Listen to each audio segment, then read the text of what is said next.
성경 말씀 창세기 13장입니다. 네, 1절부터 13절 말씀 한 절씩 우리 교독하겠습니다. 13장 1절부터 13절 말씀입니다. 아브라함이 애굽에서 그와 그의 아내와 모든 소유와 롯과 함께 네겝으로 올라가니 그가 네겝에서부터 길을 떠나 베델에 이르며 베델과 아이 사이 곧 전에 장막 쳤던 곳에 이르니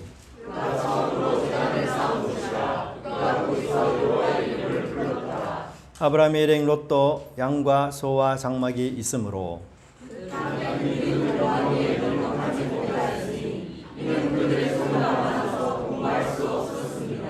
그러므로 아브라함의 가축의 목자와 롯의 가축의 목자가 서로 다투고 또 가나안 사람과 브리스 사람도 그 땅에 거주하였는지라. 아브라함이 롯에게 이르되 우리는 한 친족이라 나와 내 목자랑 내 목자랑 서로 다투게 하지 말자. 내 앞에 온 땅에 있지 아니하냐. 나를 떠나가라. 네가 좌하면 나는 우하고 네가 우하면 나는 좌하리라. 이에 롯이 눈으로 요단 지역을 바라보는데 부활까지 온 땅에 이르기는 못하니 여호와께서 소돔과 고모라를 멸하시지 아니하였으므로 여호와의 공상 같고 애굽 땅과 같았더라. 그러므로 롯이 온 지역을 택하고 동으로 옮기니 그들이 서로 떠난지라. 아브라함은 가나안 땅에 거주하였고 롯은 그 지역의 도시들에 머물며 그 장막을 옮겨 소돔까지 이르렀더라. 다 같이 보겠습니다. 소돔 사람은 여호와 앞에서 악하며 큰 죄인이었더라. 아멘. 네, 우리 좌우로 보시면서 인사하면 좋겠습니다. 반갑습니다. 네, 잘 오셨습니다. 네, 진심으로 환영합니다. 네, 반갑습니다. 네. 지난주 제가 그 아브라함을 설교한 뒤에 아브라함에 대해서 좀 여러 가지가 생각이 났었어요. 아브라함이 천국에 있으면서 아마 귀가 많이 가려울 거라 하는 생각이 좀 들기도 하고, 또 제가 아브라함을 너무 또 야박하게 그렇게 타박한 것은 아닌지가 이런 생각도 좀 들기도 하고, 천국 올라가서 아브라함을 만나면 면목이 없지 않을까 이런 생각도 들기도 합니다. 여하튼 사실 뭐 저희들도 우리도 저도 마찬가지로 뒤져보면 못난 구석이 참 많은 사람들 아니겠어요. 그래서 이제 사실 아브라함을 겨냥했지만 보다 우리 자신들을 겨냥하고 또 우리 자신들에게 적용할 하나님의 말씀이라고 그렇게 우리가 설교를 듣고 묵상하는 것이 바르다 하는 생각이 듭니다. 아브라함의 사건 속에서 하나님은 우리에게 예배이고 진정성을 삶 속에서 증명하기를 원한다라는 것을 깨달을 수가 있습니다. 가나안 땅에 도착한 이 아브라함은 정말 달라져도 너무 많이 달라진 사람이죠. 어떻게 달라진 사람입니까? 바로 예배의 사람이 되었다라고 말해도 과언이 아닐 정도였습니다. 가나안 땅에 도착한 그가 제일 먼저 한 일은 바로 하나님의 이름을 부르는 일이었고 하나님을 찾고 하나님을 예배하는 그런 사람이었습니다. 뿐만 아니라 장소를 옮길 때마다 제단을 쌓고 여호와의 이름을 부르는 그런 참 예배의 사람이라고 그렇게 볼 수가 있는 거죠. 아브라함의 삶에서 이 예배를 빼면 시체다 뭐 이렇게 이야기할 만큼 참 예배에 철두철미한 그런 사람이었던 것을 보게 됩니다. 뭐 우리 교회에서도 물론 예배드리지만 집에서도 시간 나면 예배드리고 또 회사에서도 틈이 나면 하나님을 찾고 운전하면서도 하나님을 기억하고 또 쉴 때에도 늘 하나님을 묵상하고 우리 주일날, 수요일날, 금요일 우리 예배 많지 않습니까? 이렇게 늘 예배를 드리는 그런 사람이 바로 아브라함이었다 그렇게 볼 수가 있죠. 사람들이 누군가를 사랑하거나 그렇게 되면 행동의 변화가 있기 마련이죠. 뭐 꼭 사람이 아니라도 운동을 사랑하거나 물건이나 강아지 등을 사랑하게 되면 평소에 안 하던 행동을 하는 것 우리가 보게 됩니다. 우리 태희가 저희 교회에 와서 많은 변화가 일어났습니다. 제가 보기에는 우리 주원이도 태희를 엄청 좋아하는 것 같아요. 왜냐하면 주원이가 평소 하지 않는 행동을 합니다. 주일학교 예배 시간에 한 번씩 주원이가 이렇게 뒤로 태희가 있는 쪽으로 고개를 돌려보고 태희를 확인하게 되면 씩 이렇게 웃습니다. 한 번도 그런 행동 안 하던 아이인데 좀 이상하죠? 근데 점심때가 되면 아예 태희 가족이 됩니다. 이제 태희 옆에 앉아서 나란히 그렇게 또 밥을 먹습니다. 하여튼 주원이가 태희가 온 뒤로부터 행동이 많이 좀 달라졌다. 그렇게 우리가 보게 되는데, 뭐 아브라함도 그렇죠. 평소 하지 않는 일을 짓을 한 거죠. 뭐 예배를 누가 시켜서 그렇게 드린 게 아니고, 뭐 예배 시켜서 우리가 예배 드리면 얼마나 괴롭겠습니까? 아브라함이 정말 자원해서 기쁘고 즐거운 마음으로 예배 드리는 걸 참 무척 좋아했던 그런 인물이었던 것 같아요. 그렇지만 하나님은 이 아브라함이 드린 그 예배의 진정성, 이게 고난 속에서, 예기치 않은 어려움 속에서, 또 삶의 기초가 흔들리는 순간 속에서도 유지되고 그것이 계속해서 이어지기를 하나님이 원하셨어요. 사실 우리 뭐 입술의 고백이 삶 속에서 증명되어야 되는 것, 이건 너무 당연한 거고, 말로만의 고백은 뭐 아무나 누구나 또 쉽게 할 수 있는 거 아니겠습니까? 그 고백이 우리가 진실한 것이고 실제적이고 또한 힘있고 능력 있는 그런 역사적인 역사하는 고백이 되려면 삶 속에서 나타나고 드러나는 것, 경건의 모양이 아니라 경건의 능력을 가져야 하는 것, 뭐 이건 너무 당연한 얘기 아닙니까? 우리 자녀들이 가끔 엄마 아빠한테 이런 얘기 하잖아요. 엄마 아빠 사랑해. 그렇게 말하면 부모님들이 또 그런 얘기 하죠. 한 번씩 얘는 말로만 사랑한대 이러면서 농담 삼아 그렇게 이야기할 때가 있지 않습니까? 하나님도 아브라함이 가는 곳마다 자주 그렇게 예배를 드렸을 때 그 예배가 어려움과 힘든 고난 속에서도 그대로 드러나기를 소원하셨는데, 사실 아브라함은 아쉽게도 그렇지 못했던 것을 우리가 보게 됩니다. 여러분, 우리도 이 예배 시간에 하나님께 은혜를 받거나 또 찬양과 기도로 성령이 내 속에 충만할 때에 그때 우리 조심해야 돼요. 왜냐하면 하나님께서는 너의 그 결심, 찬양, 예배, 그 은혜가 받은 은혜가 진짜인지 아브라함처럼 하나님이 우리 삶 속에서 시험할 때가 있어요. 그래서 그 시험 속에서 우리 받은 은혜와 믿음을 쏟아 버리지 않도록 그렇게 해야 하는 것이에요. 하나님 말씀의 은혜를 받아서 하나님 앞으로 저도 정말 아브라함을 본받아서 예배 드리는 자의 삶을 살겠습니다. 이렇게 마음속에 여러분 고백했잖아요. 그런 이후로 세상 나가보십시오. 시험이 오고 유혹이 옵니다. 내가 결심한 것 세상에 기가 막히게 알아요. 내가 결심한 것 이웃 사람이, 옆에 있는 친구들이, 가족들이 기가 막히게 압니다. 그래서 주일날 내가 하나님께 드린 이 고백을 마구마구 흔들어요. 물질이 흔들고, 친구가 흔들고, 직장이 흔들고, 세상이 흔들고, 내 마음의 정욕과 욕심이 흔듭니다. 그래서 우리도 이 아브라함처럼 이런 고백을 했지만 막상 세상 나가서는 그런 고백에 걸맞지 않는 삶을 사는, 그 실패하는 경우가 없지 않아 많다는 것, 우리가 우리 삶에서 느끼는 것 같아요. 그런데 정말 놀라운 것은 하나님께서 이런 실패를 만회할 수 있는 기회를 또다시 주신다라는 것, 이것이 정말 놀라운 은혜가 아닌가 그 생각이 듭니다. 한 TV에서 요리 경연 대회를 했어요. 유명한 셰프들만 모아서 어느 음식이 맛있고 또 대중적이며 동시에 독특한지 요리 경연 대회를 했는데요. 근데 그 요리사분 중에 북에서 탈북한 한 분이 참여하셨어요. 그분은 북한에서 먹는 아주 특별한 음식을 그렇게 요리했는데 심사했는데도 아쉽게 그 탈주민 요리사분이 탈락을 했습니다. 근데 심사위원들이 다시 모여가지고 이 의논을 한 이후에 이 탈주민 요리사분에게 후보로 선정을 해서 한 번 더 우리 기회를 주자, 이렇게 합의를 했습니다. 근데 그렇게 발표한 그 자리에서 이 탈주민 요리사분이 막 엉엉 우는 겁니다. 자신이 1등 한 것도 아닌데 한 번 더 기회를 그냥 단지 주는 것뿐인데 마치 1등 한 사람처럼 정말 기뻐하면서 그렇게 우는 거예요. 이제 사회자가 좀 이상해서 아니 왜 그렇게 우시느냐고, 감격해서 그렇게 우냐고 그렇게 물어보니까 그분이 뭐라고 말씀하셨는가 하면, 저에게 이런 기회를 또다시 주셔서 너무 감사합니다, 그런 얘기를 한 거예요. 왜냐하면 북한에서는 두 번의 기회가 없다는 거예요. 그냥 한 번 실수하면 그것으로 끝. 한 번 실수하면 그냥 보따리 싸고 나가야 돼요.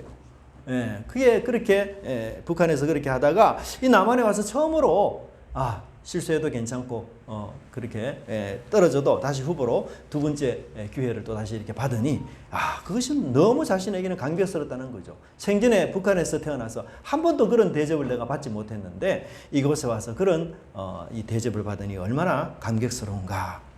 정말 그분의 말에 공감이 가는 것 같아요.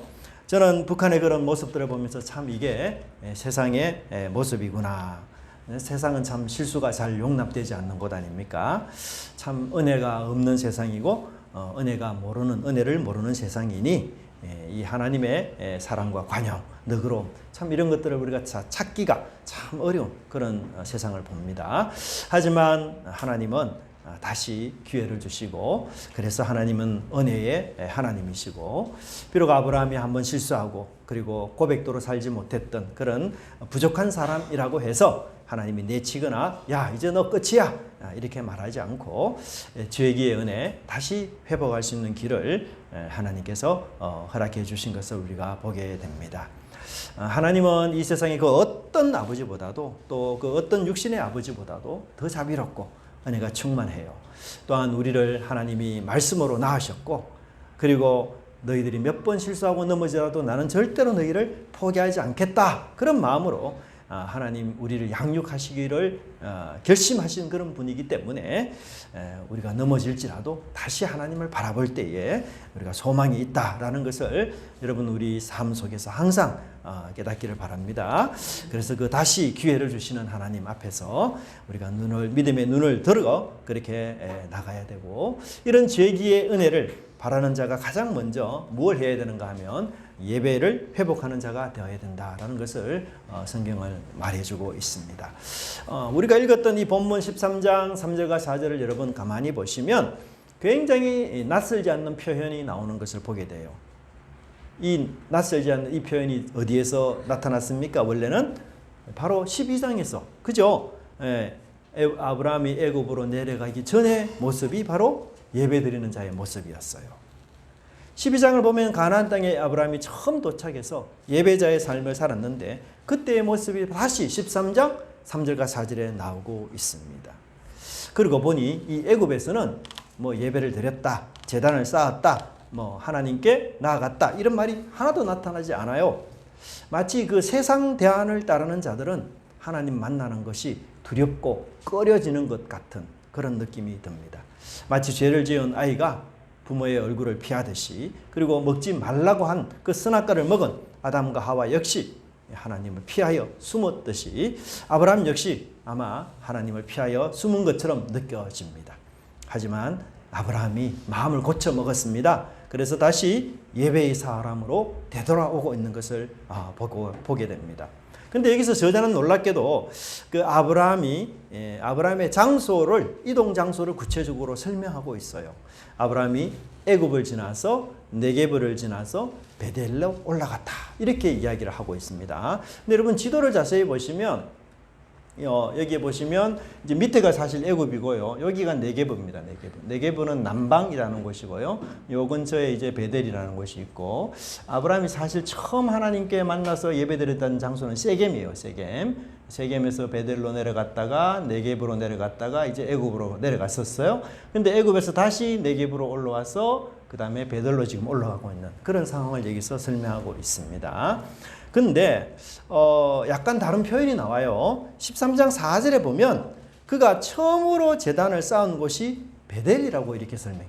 그렇죠? 예. 근데 우리가 12장 6절을 보시면 여러분 아브라함이 처음 제단을 쌓은 곳은 베델이 아니고 어디입니까? 세겜이에요. 세겜. 예. 저 위쪽에 세겜이 바로 아브라함이 처음 제단을 쌓은 곳이거든요. 12장에서는. 근데 왜 13장에서는 이 베델이 아브라함이 처음 제단을 쌓은 것으로 그렇게 말할까?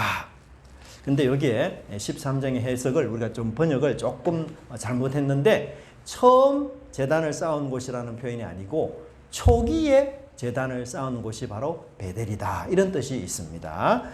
그래서 아브라함이 가나안 땅에 도착했을 때 초기에 마치 신혼 초기처럼 초기에 제단을 쌓은 곳이 역시 베델이었다. 그런 뜻이에요. 그래서 이 13장 4절의 말씀과 12장 6절의 말씀이 충돌이 일어나는 것이 아니에요.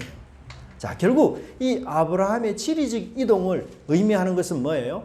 아브라함이 초기에 하나님께 예배를 드린 그 장소로 다시 복귀했다. 이런 뜻을 갖고 있는 것이에요. 멀어졌던 하나님, 멀어졌던 제단으로부터 이제 돌아서서 하나님과 제단을 가까이 하는 그런 믿음의 경건의 삶, 그 삶을 아브라함이 회복을 했다. 그렇게 이야기하고 있습니다. 한때는 과거에 그는 내려가는 삶이었어요. 그러나 이제는 올라가는 삶으로 다시 나는 회복했다. 그렇게 설명하고 있습니다. 아브라함은 한때 기근을 피해서 애굽으로 내려가는 삶을, 애굽으로 내려가는 길을 선택했는데 안타깝게도 그의 신앙도 함께 내려가고 있었습니다. 그는 그 속에서 세상 대안을 따르는 세속인이었고 심지어 하나님의 도움을 믿지 못하는 그런 불신의 행동을 했던 사람이었습니다. 그 속에서 그는 애굽에서 윤리와 도덕이 완전 땅바닥까지 떨어졌어요. 의도적인 거짓 그리고 속임으로 재산은 늘어났지만 그것은 부끄러운 일이었고 남에게 떳떳하게 자랑할 수 있는 만한 그런 것이 전혀 아니었어요. 결국 모든 진실이 다 들통났고 바로의 궁에서 그는 창피를 당하고 다시는 상종하지 못할 사람으로 취급되어서 그 애굽에서 쫓겨나고 말았던 것이었어요.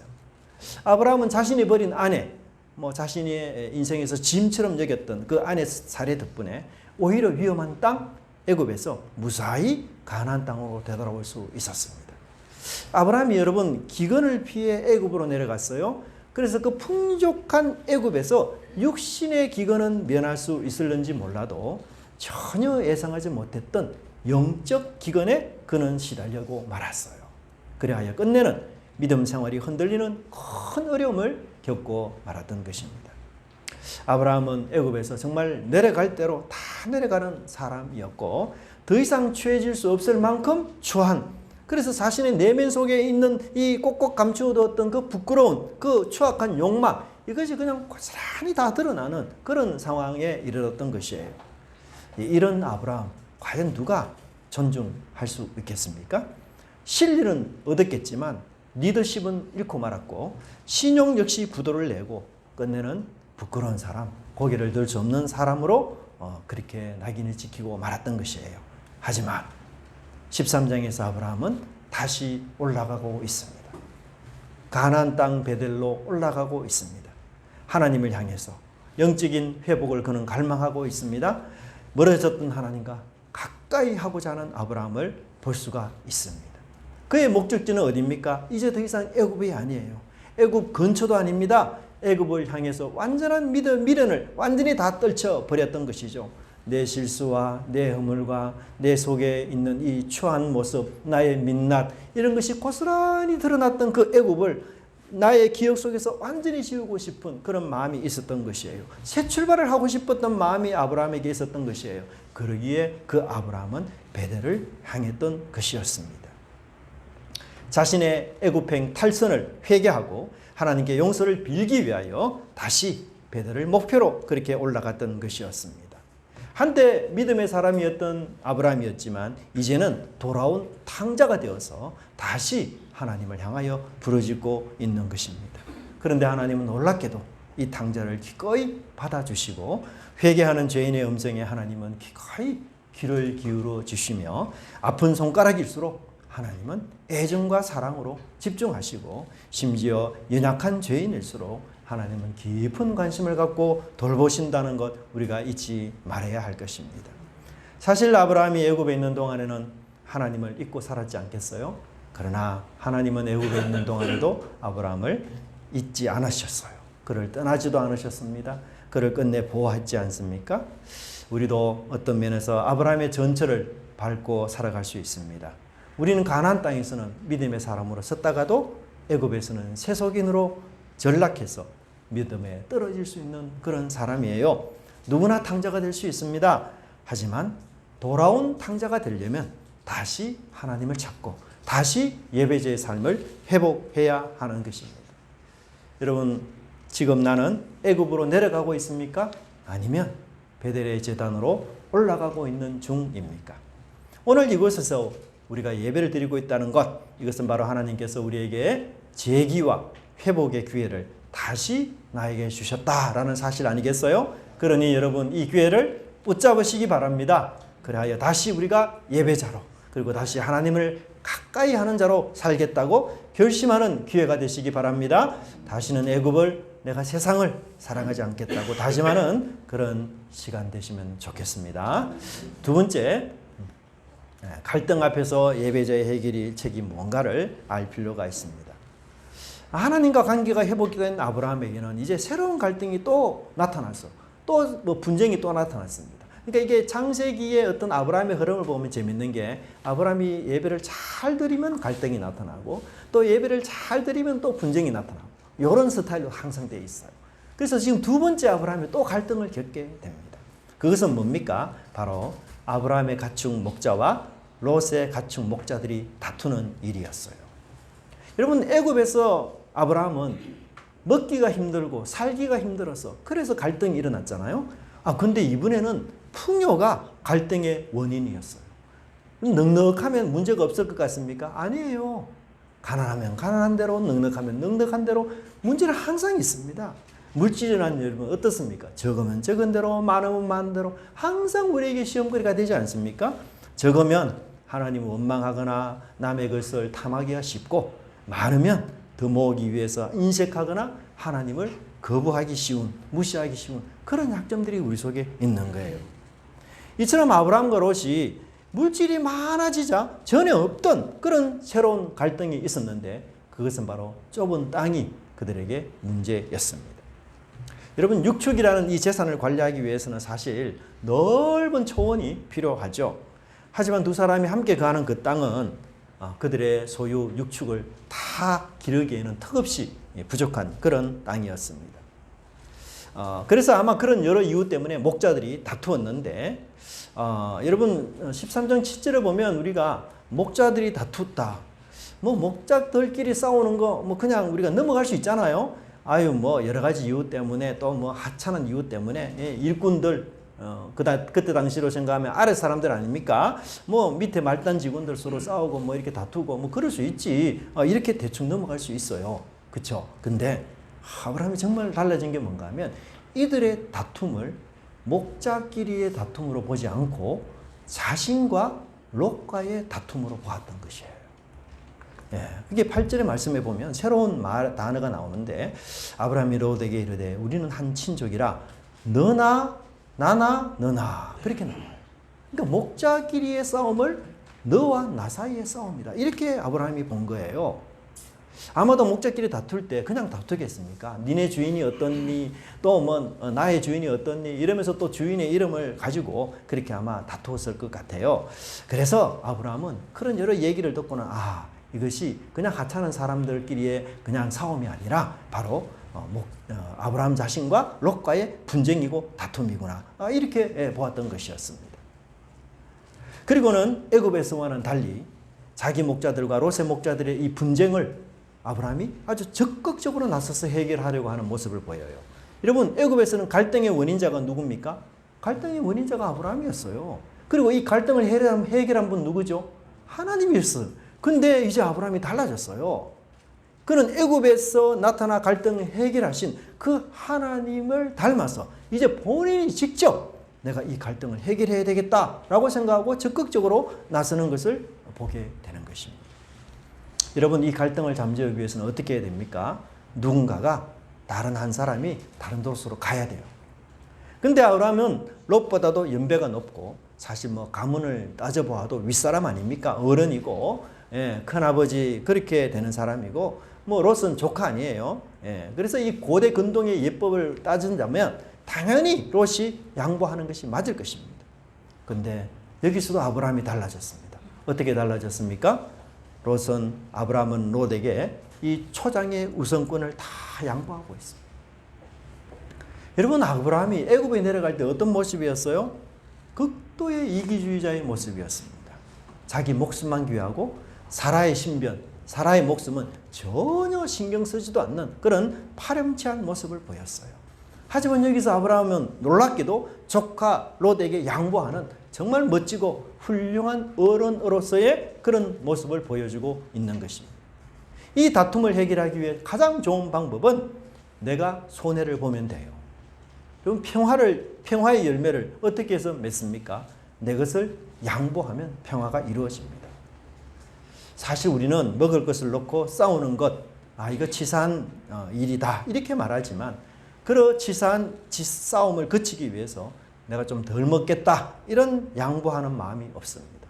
그러니 세상에는 그 치사한 싸움이 끊이지 않는 것이에요.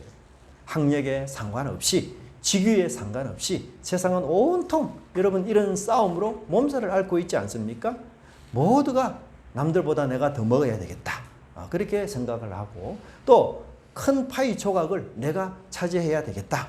이렇게 생각하면서 나는 절대 손해를 볼 수 없다. 이렇게 생각하니 싸움이 일어날 수밖에 없는 거죠. 사실 손해가 아니라 이익을 보려는 것, 이게 우리 인간의 본성이에요. 하지만 하나님의 예배자는, 주님과 관계를 회복한 예배자는, 돌아온 탕자는 적게 먹는 손해를 선택함으로써 하나님의 평화를 만들어가는 사람이라고 말할 수가 있습니다. 여러분, 소유가 풍부해지면요, 싸움은 더 커져요. 그리고 관계도 굉장히 악화될 수 있습니다. 그런데 여러분, 아브라함은 롯에게 초장에 선취권을 양보했습니다. 여러분, 돈 많은 사람들이 싸우는 것과 돈이 별로 없는 사람이 싸우는 것 차원이 다릅니다. 얼마나 여러분 돈 많은 사람들 싸우는 거 살벌한지 몰라요. 진짜 전쟁만 일어나지 않았을 뿐이지 피 튀기는 싸움입니다. 여러분, 재벌가의 싸움 한번 보십시오, 여러분. 그죠? 또 싸우다가 싸우게 되면 그 싸움에 일단 이겨야 되지 않습니까? 그러면 얼마나 치사하고 옹졸한지 몰라요. 이기기 위해서 모든 수단 방법을 다 동원합니다. 그냥 과장하고 부풀리고 그리고 또 싸움의 결과에서 패했다. 그 승복합니까? 승복하지 않아요. 대부분. 또다시 패자는 보복의 칼날을 꿈을 꾸고 갈고 있지 않습니까? 하지만 아브라함은 자신의 것에 집착하여 갈등과 긴장을 일으키면서 싸우는 이 옛사람, 애굽에서 살았던 그 삶의 양태를 벗어났습니다. 그래서 더 이상 나는 물욕과 불신에 사로잡힌 이기적인 사람이 아니다. 그래서 손해를 감수하고 롯에게 양보함으로써 그 모든 것들을 증명했던 사람이었습니다. 아브라함은 기근의 위기 때에 하나님이 나를 먹이지 못할 거야 이렇게 불신하면서 애굽으로 내려갔어요. 그러나 이번에는 많은 재산 중에서 손해를 보면서도 하나님이 나를 인도하시고 책임지고 이끄실 거야 그 믿음으로 그 많은 재산을 손해보는 일에 기꺼이 그가 마음을 주었던 것이었습니다. 그가 그런 용단은 아마도 애굽에서 경험한 그 하나님의 보호, 그 하나님의 역사, 그것을 내가 결코 잊지 못했던 그런 은혜가 있었던 것이고, 그는 마음속에 내가 이 실수를 또다시 반복할 수는 없어. 그래서 그런 신앙인의 어떤 자존심, 이것을 그 마음속에 굳게 지켰던 것으로 보게 됩니다. 여러분, 우리 하나님과 관계를 회복하고 이 예배자로 거듭난 사람 또는 여호와 이름을 부르는 사람의 아주 중요한 특징이 뭐냐? 아브라함처럼 영적 자존심을 가장 고귀한 가치로 생각하는 것이에요. 하나님을 믿고 의지하는 사람은 이 세상 대안을 뛰어넘는 사람입니다. 세상 대안을 그냥 과감하게 휴지통에 내버리는 사람이에요.